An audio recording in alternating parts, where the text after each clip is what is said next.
Your granite countertop starts rather violently.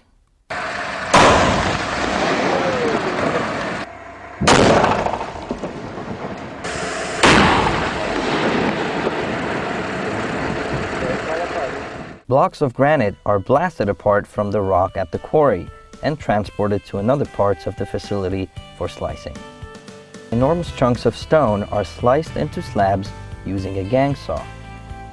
This can take anywhere from a few hours to a whole day.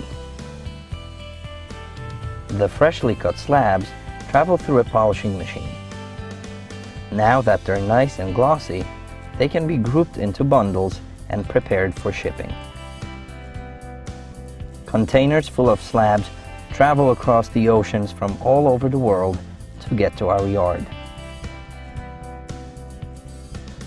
Here they are carefully removed from their packaging and placed on A-frames for your viewing.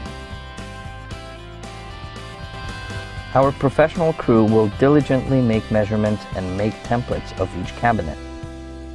The templates are made from thin strips of foam core board that retain their shape and size even when subjected to water.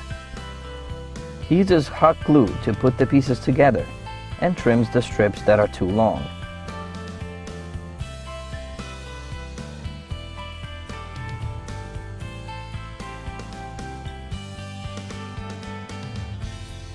Using a permanent marker, he writes specific instructions on the template that will be used during fabrication. Once the templates are done, they are taken back to our facility.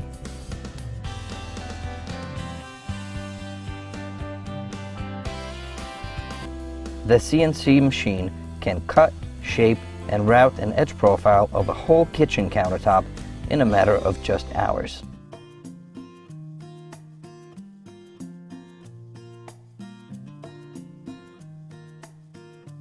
Although this looks very simple, it requires special handling skills and quite a lot of strength.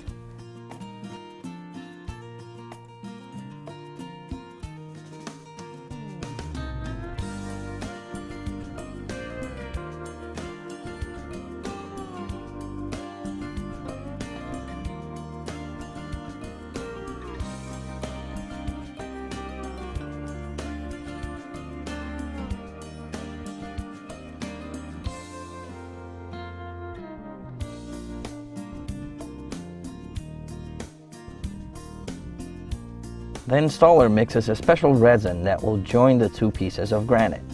He adds some pigment to match the color of the stone, which will make the seam less visible. He then spreads the resin on the joint and pushes the pieces together.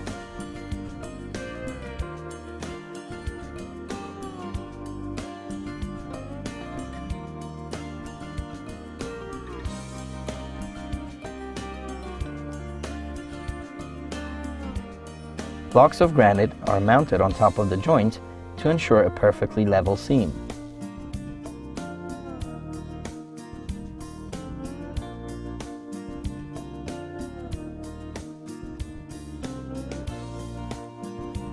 Once the resin has bonded with the stone, he makes the seam smoother by adding another layer over the joint.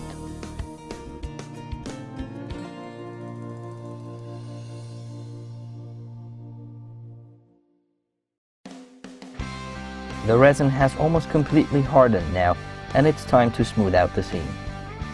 By using various polishing pads, the installer makes the joint smooth and undetectable to the touch. It's barely noticeable. Using a whiteout, he marks the spots where holes are needed for the faucet. These holes will be cut after the resin has hardened some more. In the meantime, he can install the sink. A helper places the sink in its position, while the installer clamps it securely to the countertop. Using special brackets, the sink will be anchored from underneath. The last step is to cut the faucet holes. The installer uses a diamond core bit to make a clean cut in the stone.